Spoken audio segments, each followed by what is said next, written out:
Have a blessed day mga kabayan. Welcome back po sa aking channel, OFW KSA. Alala po ito sa mga ating mga kabayan OFW na aktibo naghuhulog sa SSS. Lalo na yung mga malapit na mag-retire. Dapat sinecheck niyo po ang inyong mga record niyo mga kabayan. Dahil isang kabayan natin sa Pilipinas nabuhay pa pero patay na sa record ng SSS. At ang masaklap dito mga kabayan ay may nakapag-claim na ng funeral benefits niya. At kung hindi pa nilapit ito sa media, ay hindi pa ito maaksyonan mga kabayan, na umabot pa ito ng 12 years mga kabayan. Watch po ang mga nagbabagang balita na ito. Buhay na buhay pero patay na sa record ng SSS ang isa nitong miyembro na dumulog sa inyong kapuso action man. Hindi tuloy niya mapakinabangan ng mga dapat sanay serbisyo o benepisyo. May kumuha pa ng kanyang funeral benefits. Marso 2012, namagain ng disability claim sa SSS ang miyembrong si Fermin. Pero laking gulat niyang malaman na patay na raw siya sa record ng ahensya. Ang sabi, hindi na raw ako po pwede mag-claim ng disability. Gawa ng patay na raw po ako. Mayroon na raw nag-claim ng funeral ko. Aabot daw sa 20,000 piso ang funeral benefit na kinuha ng ibang tao noong September 2004. Para maitama ang kanyang record, nagpasa ng mga kinakailangan dokumento sa SSS si Fermin bago matapos ang 2012. Pero ang problema, inabot daw ng siyam-siyam sa pag-aksyon ng ahensya. Sabi hindi raw tatagal, maayos daw yun, may balik daw yung SS ko. Umabot na po sa 12 taon na po akong pabalik-balik dun sa kanila nagpapaluap Hanggang ngayon wala pa rin po, hindi pa rin po naantag yung SS ko. Dumulog ang inyong kapuso action man sa SSS. Hindi mo ba na-verify ng ating opisina na buhay pa itong miyembro ng SSS na ito? Ang actual protocol ho naman, current protocol ho ng SSS, we conduct verification. Yung fact of death ho, nagko-conduct ho kami niyan. With that particular case ho, we will still investigate kung ano talaga nangyari. So under investigation ho yung kaso na yan. May paliwanag din ng SSS kung bakit sila natagalan sa pagtatama ng record ni Fermin. So during that time kasi we are transitioning from the manual verification to the digitalization ho natin. So it might be the cause of the problem ng pagdidelay. But rest assured, kay Mr. Fermin ho, naantag na ho namin yung kanyang record. So malinis na ho yan at wala na hong apektuhan na kanyang benepisyo.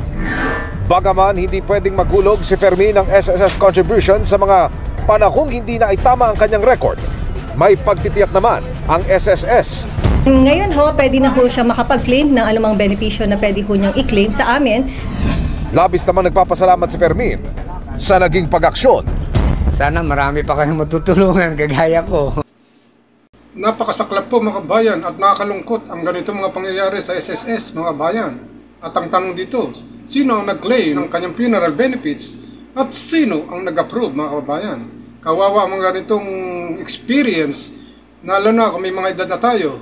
Kung hindi pa ito nilapit sa media, hindi pa ma-actionan ito dahil kung ikaw lang mismo ang nag-asikaso, pababalik-balikin ka lang sa SSS mga kabayan. Kagaya na lang ito ng isang kaso na isang security guard sa Pilipinas na hindi makapag-loan dahil mayroon siyang existing loan. Ang problema, hindi naman siya ang nag-claim ng loan at hindi naman siya ang nakinabang ng pera na gamit ang kanyang account sa SSS mga kabayan. Watch nyo po uli ang mga nagbabagang balita na ito. Hindi na nga makapag-loan, kinakaltasan pa raw ang isang gwardya ng pambayad sa utang na hindi naman siya ang kumuha. Yan ang idinulog sa amin matapos may iba raw gumamit ng kanyang SSS account. Umaksyon ang inyong kapuso action man. Problemadong dumulog sa serbisyong resibo caravan ang security guard na si Aris. Hindi raw kasi siya makapag-loan sa SSS dahil may ibang gumamit ng kanyang account noong 2021 para umutang. At sa kanya ngayon, ikinakaltas ang bayad para sa 40,000 pesos. Kumuha daw po ang account yung nag-loan daw po through online. Hindi man po ako nag-loan, sabi ko. Saka di na ako po gumagawa ng account sa SS kasi nga. Noong ko pa po inaayos to, papalit-balik na po ako sa SS. Ang suliranin na ilalapit ng security guard na si Aris sa social security system, ginamit ng ibang tao yung kanyang salary loan. Ano ba ang nagiging problema? Anong ugat nito? Dudulog natin ngayon sa mga taga-SSS. At that time, so dahil online ang filing natin ng loan, may nagpasok sa account niya, nag-loan, si employer automatic naman in-approve, not knowing na hindi yun yung empleyado niya. So, nung malaman ni Sir nga, dahil nagkakaroon siya ng deduction na sa account niya, sa payslip niya, dun lang siya nagpunta sa SSS para sabihin nga na hindi siya yon.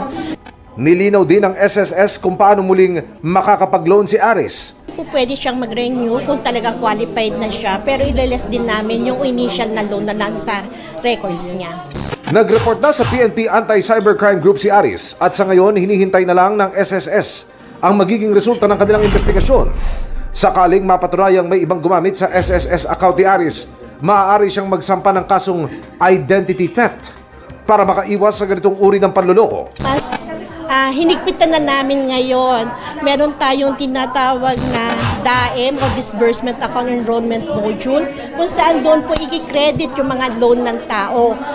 Dati po kasi wala kaming mga IDs, basta ngayon po kailangan na magpa-picture si member, hawak yung dalawang valid IDs niya, close up yung mukha niya, bago i-approve yon. Nagpapasalamat naman si Aris sa tulong ng SSS. Payo pa ng SSS sa mga miyembro.